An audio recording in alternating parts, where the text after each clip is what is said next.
ओम दुम दुर्गाय नमः। स्वागत है आपका हमारे चैनल द रिलीजियस लाइफ में।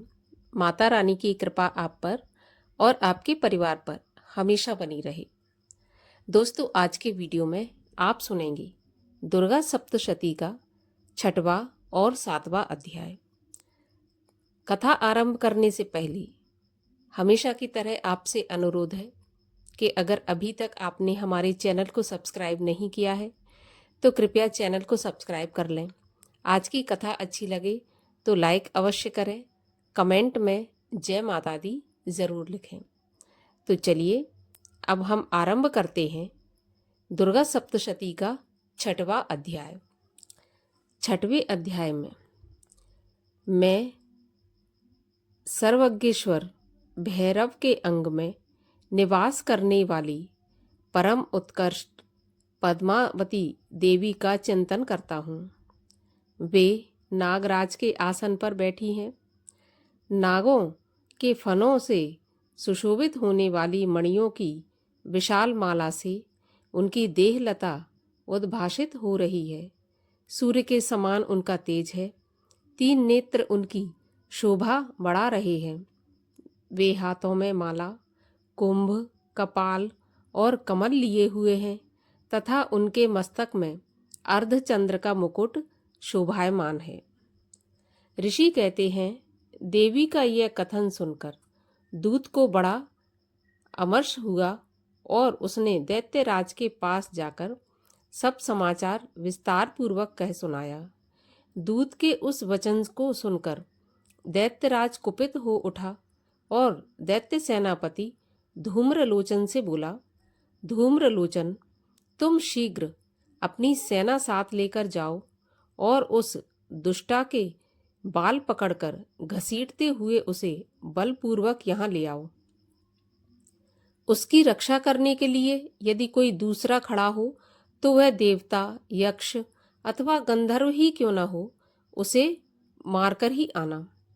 ऋषि कहते हैं, शुंभ के इस प्रकार आज्ञा देने पर वह धूम्रलोचन दैत्य 60,000 असुरों की सेना को साथ में लेकर वहां से तुरंत चल दिया।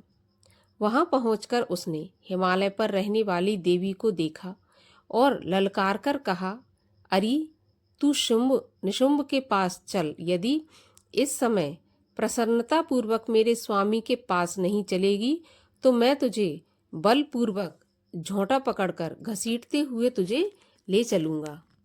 देवी बोली, तुम्हें दैत्यों के राजा ने भेजा है। तुम स्वयं भी बलवान हो और तुम्हारे साथ विशाल सेना भी है। ऐसी दशा में यदि मुझे बलपूर्वक ले चलोगे तो मैं तुम्हारा क्या कर सकती हूँ। ऋषि कहते हैं, देवी के ऐसा कहने पर असुर धूम्रलोचन उनको पकड़ने के लिए उनकी ओर दौड़ा। तब अंबिका ने हुंकार शब्द के उच्चारण मात्र से उसे भस्म कर दिया। फिर तो क्रोध में भरी हुई दैत्यों की विशाल सेना और अंबिका ने एक दूसरे पर तीखे साय को शक्तियों तथा फरसा की वर्षा आरंभ की। इतने में ही देवी का वाहन सिंह क्रोध में भरकर भयंकर गर्जना करके गर्दन के बालों को हिलाता हुआ असुरों की सेना में कूद पड़ा। उसने कुछ दैत्यों को पंजों की मार से, कितनों को अपने जबड़ों से और कितने ही महादैत्यों को पटककर होंठ की दाढ़ी से घायल करके मार डाला। उस सिंह ने अपने नखों से कितनों के पेट फाड़ डाले और थप्पड़ मारकर कितनों के सिर धड़ से अलग कर दिए।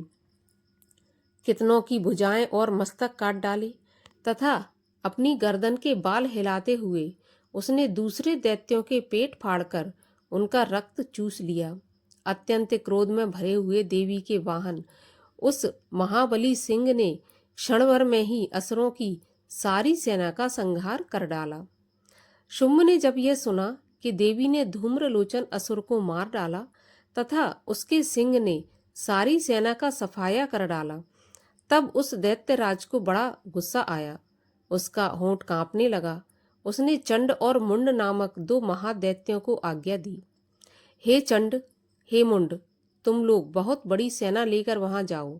उस देवी के झोंटे पकड़कर अथवा उसे बांधकर शीघ्र यहाँ ले आओ। यदि इस प्रकार उसको लाने में संदेह हो तो युद्ध में सब प्रकार के अस्त्र शस्त्रों का तथा समस्त आसुरी सेना का प्रयोग करके उसकी हत्या करके डालना।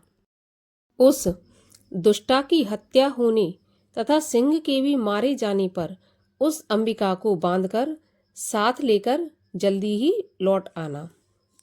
7वां अध्याय। मैं मातंगी देवी का ध्यान करता हूँ। वे रत्नों के सिंहासन पर बैठकर पढ़ते हुए तोते का मधुर शब्द सुन रही हैं। उनके शरीर का वर्ण श्याम है। वे अपना एक पैर कमल पर रखे हुए हैं और मस्तक पर अर्धचंद्रमा धारण करती हैं तथा कल्हार पुष्पों की माला धारण किए वीणा बजाती हैं। उनके अंग में कसी हुई चोली शोभा पा रही है। वे लाल रंग की साड़ी पहने हाथ में शंखमय पात्र लिए हुए हैं। उनके बदन पर मधु का हल्का हल्का प्रभाव जान पड़ता है और ललाट में बिंदी शोभा दे रही है। ऋषि कहते हैं, उसके बाद शुंभ की आज्ञा पाकर वे चंड मुंड आदि दैत्य चतुरंगिनी सेना के साथ अस्त्र शस्त्रों से सुसज्जित हो चल दिए। फिर गिरिराज हिमालय के स्वर्णमय ऊंचे शिखर पर पहुंचकर उन्होंने सिंह पर बैठी देवी को देखा। वे मंद मंद मुस्कुरा रही थीं। उन्हें देखकर दैत्य लोग तत्परता से पकड़ने का उद्योग करने लगे। किसी ने धनुष तान लिया, किसी ने तलवार संभाली और कुछ लोग देवी के पास आकर खड़े हो गए।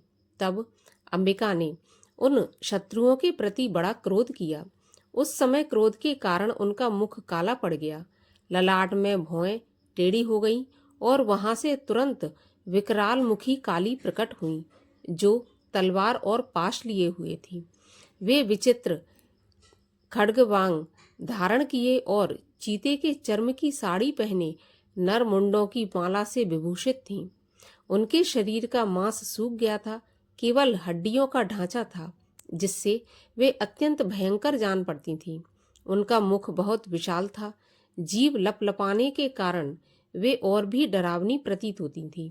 उनकी आंखों के भीतर को धसी हुई और कुछ लाल थीं। वे अपनी भयंकर गर्जना से संपूर्ण दिशाओं को गुंजा रही थीं।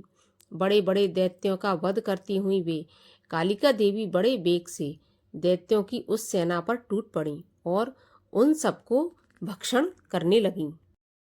वे पार्श्व रक्षकों, अशंकुधारी महावतों, योद्धाओं और घंटा सहित कितने ही हाथियों को एक ही हाथ से पकड़कर मुंह में डाल लेती थी। इसी प्रकार घोड़े, रथ और सारथी के साथ वे रथी सैनिकों को मुंह में डालकर वे उन्हें बड़े भयानक रूप से चबा डालती थीं। किसी के बाल पकड़ लेती, किसी का गला दबा देती, किसी को पैरों से कुचल डालती और किसी को छाती के धक्के से गिराकर मार डालती। वे असुरों के छोड़े हुए बड़े बड़े अस्त्र शस्त्र मुंह में पकड़ लेती और रोष में भरकर उनको दांतों से पीस डालती। काली ने बलवान एवं दुरात्मा दैत्यों की वह सारी सेना रौंद डाली और खा डाली और कितनों को मार गिराया। कोई तलवार के घाट उतारे गए, कोई खटवांग से पीटे गए और कितने ही असुर दांतों के अग्रभाग से कुचले जाकर मृत्यु को प्राप्त हुए। इस प्रकार देवी ने असुरों की उस सारी सेना को क्षण भर में मार गिराया। यह देख चंड उन अत्यंत भयानक काली देवी की ओर दौड़ा तथा महादैत्य मुंड ने भी अत्यंत भयंकर नेत्रों वाली देवी को आच्छादित कर दिया। वे अनेकों चक्र देवी के मुख में समाते हुए ऐसे जान पड़े मानो सूर्य के बहुतेरे मंडल बादलों के उदर में प्रवेश कर रहे हों। तब भयंकर गर्जना करने वाली काली ने अत्यंत गुस्से में भरकर विकट अट्टहास किया। उस समय उनके विकराल बदन के भीतर कठिनता से देखे जा सकने वाले दांतों की प्रभा से वे अत्यंत उज्जवल दिखाई देती थी। देवी ने बहुत बड़ी तलवार हाथ में ले हुं का उच्चारण करके चंड पर धावा किया और उसके केश पकड़कर उसी तलवार से उसका मस्तक काट डाला। चंड को मारा गया देखकर मुंड भी देवी की ओर दौड़ा।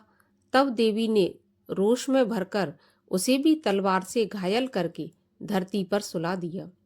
महापराक्रमी चंड और मुंड को मारा गया देख मरने से बची हुई बाकी सेना भय से व्याकुल हो चारों ओर भाग गई। उसके बाद काली ने चंड और मुंड का मस्तक हाथ में ले चंडिका के पास जाकर प्रचंड अट्टहास करते हुए कहा, देवी, मैंने चंड और मुंड नामक इन दो महापशुओं को तुम्हें भेंट किया है। अब युद्ध यज्ञ में तुम शुंभ और निशुंभ का स्वयं ही वध करना। ऋषि कहते हैं, वहां लाए हुए उन चंड मुंड नामक महादैत्यों को देखकर कल्याणमयी चंडी ने काली से मधुर वाणी में कहा, देवी, तुम चंड और मुंड को लेकर मेरे पास आई हो, इसलिए संसार में तुम्हारी ख्याति बढ़ेगी। इस प्रकार श्री मार्कंडेय पुराण में सावर्णिक मनवंतर की कथा के अंतर्गत देवी महात्म्य में चंड मुंड वध नामक 7वां अध्याय भी पूरा हुआ। 8वें अध्याय की कथा सुनने के लिए आप हमारे चैनल को सब्सक्राइब करें, बेल आइकन को प्रेस कर लें। अब हम मिलते हैं अगले वीडियो में। तब तक के लिए जय माता दी।